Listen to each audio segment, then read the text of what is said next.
The best way to use this episode is to pause and write down, or pause and take some time to reflect if you're driving in your car. But what does that weight loss change? Pause, think about it. How are you different when you hit this number that's in your head, or this pant size that's in your head, or whatever goal that's in your head?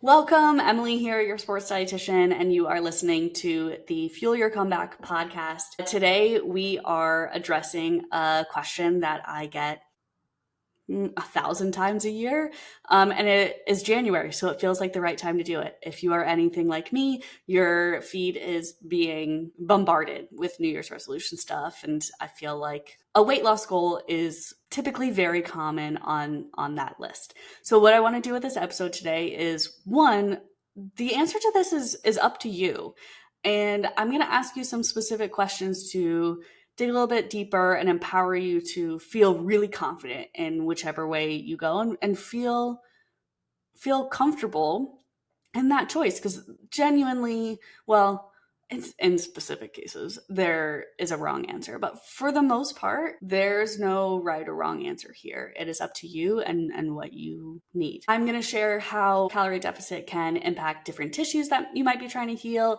how it can impact different times in your recovery timeline. And of course, if you do decide to pursue this goal, I'm going to talk about how we can do it safely, and how you can get some support doing that. But again, ultimately, this decision is up to you, and that's what this episode is for. And I first just want to sit here with you and maybe feel vulnerable about this with you for a second, because I know what it's like to be hurt and see that as a time where you can almost like lock in and magically change some things. Like, I remember I was a very mediocre optional gymnast, but I had a stress fracture at one point and I was in a boot for 6 weeks. And I vividly remember thinking, okay, great. I have a 6-week chunk of time where basically all I get to do is condition at practice and abs. So I'm going to magically have this, quote, gymnast body that has always eluded me. And suddenly these skills that have been very difficult for me for the last couple of years are going to come, because I'm going to lose some weight, I'm going to get stronger, and magically I'm going to be this better gymnast.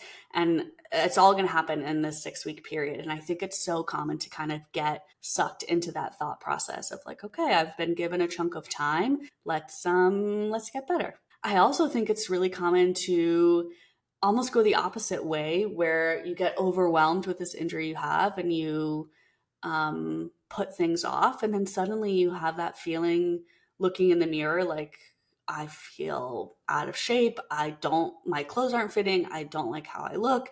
And you feel that need to really do something drastic and make big changes. And trust me, I have felt those feelings as well. I know what it's like to be unhappy in your body and just want to like change it as fast as possible. I know what it's like to look on a calendar and count down the number of days until like a friend's wedding or some sort of event where you have to take pictures and be like, okay, if I'm on point for all of these days, maybe I can lose X amount of pounds.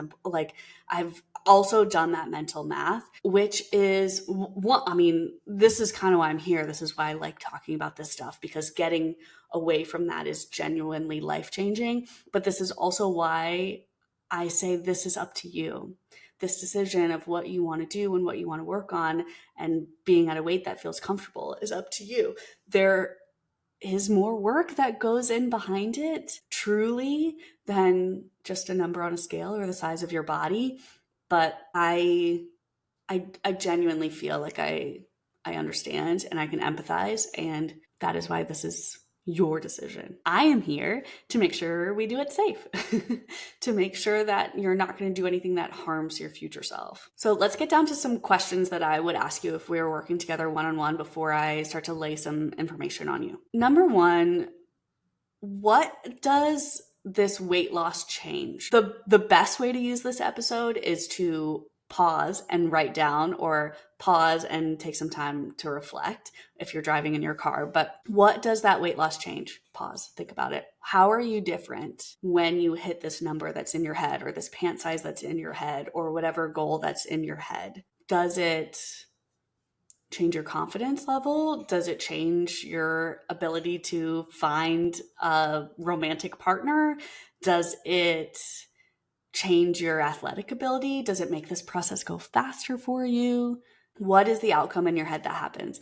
I will give you a hint. It's not going to make this process go faster for you. But I do want you to just recognize, like, we all have that fantasy of, if X, then Y. If I lose X weight, then I will feel more confident in my clothes and I'll be happier. Or if whatever. I want you to get really honest with yourself. Don't give me some BS, I'll be healthier. Like, yes, maybe not. Health is going to be proven by your blood work and the actual intake of nutrients that you're doing, and genetics. But be really honest. What is that answer? And then when you have that, I want you to think about, is there a way that you can achieve that outcome that has nothing to do with your weight? And are you consistently working on that? So, for example, if you feel like you'll be more confident if you lose weight, there are ways to work on confidence without changing anything about your weight or how you eat.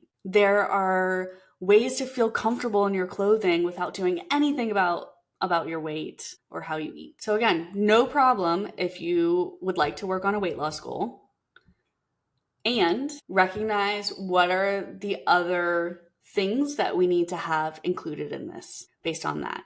So we can't just lose weight without working on these other pieces of the puzzle based on the outcome that you truly want. The third question I want you to think about is, are you willing to focus on those actions and release the outcome? Let's say it is a performance outcome and you think losing weight will make you faster.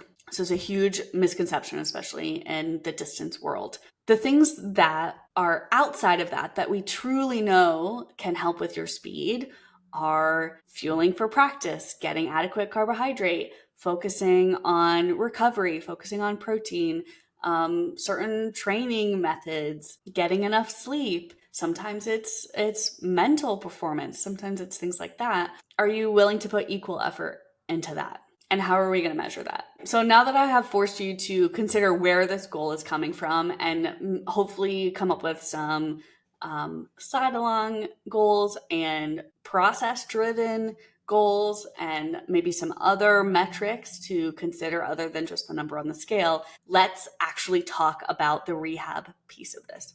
Your tissues will be impacted by a calorie deficit. The healing process will be impacted by a calorie deficit. And obviously, logically, it makes sense that that is going to have a greater impact the higher the deficit is. Anytime you are losing weight, you're not just losing fat, you're also losing muscle and bone density. You cannot build muscle when you are in a calorie deficit. Anytime you are trying to lose weight, it will impact the strength goal within your recovery. If you have a bone that's trying to heal right now, being in a calorie deficit is kind of a big deal. Again, this is up to you, but I would not recommend a weight loss goal if you are healing from a stress fracture or if you're healing from a broken bone. Bones are just very energy dependent. They're very energy sensitive, and we want to fuel that recovery. I would also go, maybe side note here, same thing with concussions. Brains are very, very energy dependent, very energy sensitive, and they take a lot of energy, calories, to heal. So we definitely don't want to be in a calorie deficit if you're healing from a concussion. When it comes to tendons, so like an ACL or a patella or Tommy John, we don't really have a lot of research that tells us how a calorie deficit is impacting it.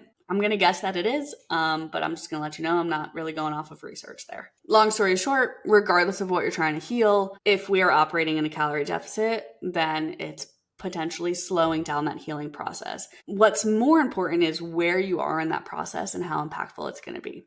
I can think of 4 kind of key parts to recovery. There's a prehab phase if you're going to get surgery, where a lot of you all are encouraged to focus on strength and getting that tissue as strong as possible, that muscle as strong as possible before you head under the knife.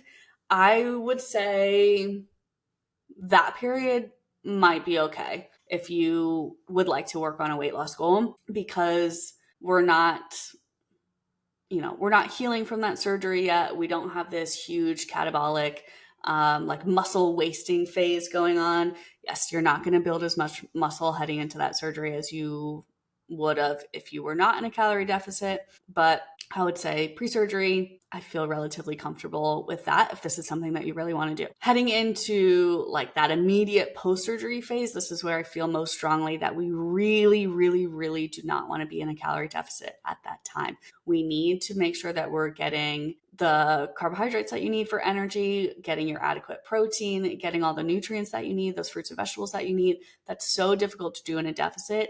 And your body is just being bombarded with this signal to waste away. And if we are also not getting enough calories on top of that, the muscle loss that's going to happen in that post-surgery phase is going to be even greater.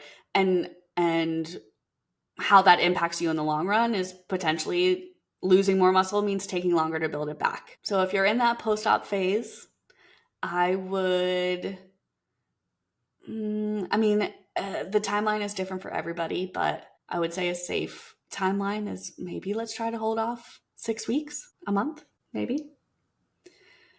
If you are in that kind of rebuild phase where you're not really doing tough workouts yet, but you're working on, or maybe an easy way to define this is for lower limbs, like you're not cleared to run yet, or for like a Tommy John, you're not cleared to throw yet, things like that. If you're truly in the phase of rehab where you are rebuilding the tissue, I feel pretty 50-50 about this. Again, you need to provide the bricks to build what we want to build. So potentially we're slowing things down. If you would like to be in a calorie deficit during this phase, I need it to be minimal, like 300 calories. Maybe losing 2 to 4 pounds a month, if I can convince you to do that. And then where I would say an ideal place to work on body composition goals is the return to play phase.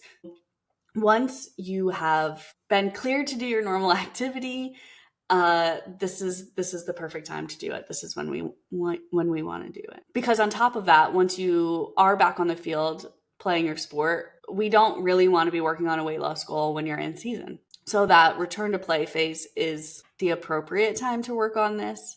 I think it's the safest time to work on this as far as your recovery timeline. I think it's fine if you genuinely would like to work on a weight loss goal in whatever phase, as long as you're comfortable with where that goal is coming from. That's why we started with those questions. If you do want to work on a weight loss goal, I'm going to beg you to be slow and patient with yourself. I'm talking a deficit of like 300 to 500 calories a day and a rate of loss of like 1 to 2 pounds per week.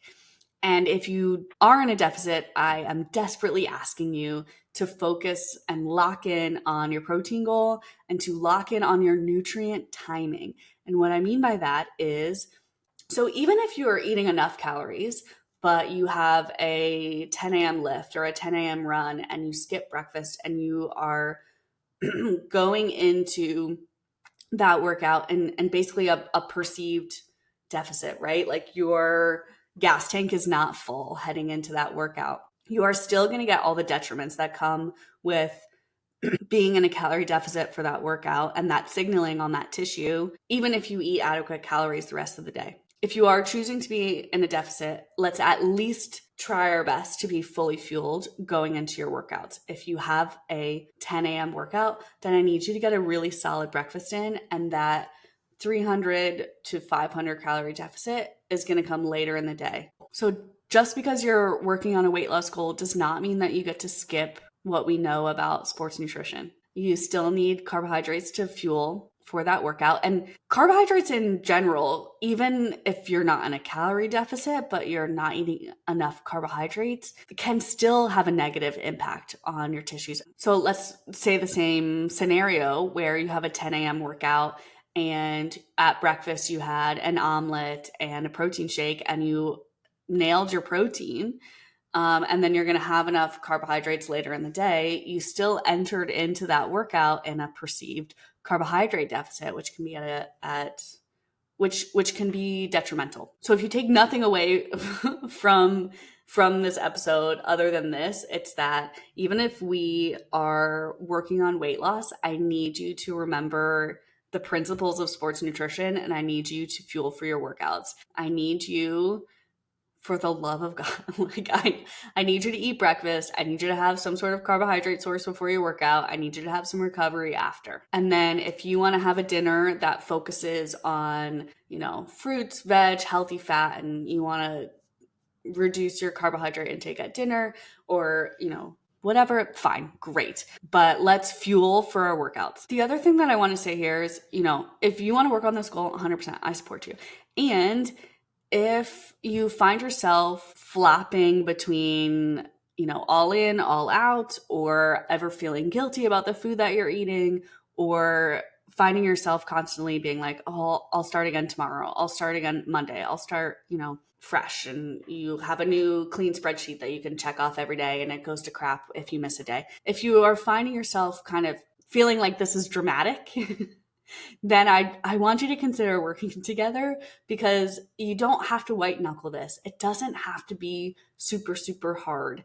There's actually a lot of things we can do to make it feel easier. So recognize if this goal is like bringing drama to your life, because I don't want it to. Last but not least, if you hear this and you're like, Emily, I hear you. You're telling me that if I'm working on weight loss, then I'm probably going to slow down my recovery a little bit. And I'm not willing to do that. I don't want to do that. I totally understand. I think that's valid too, right?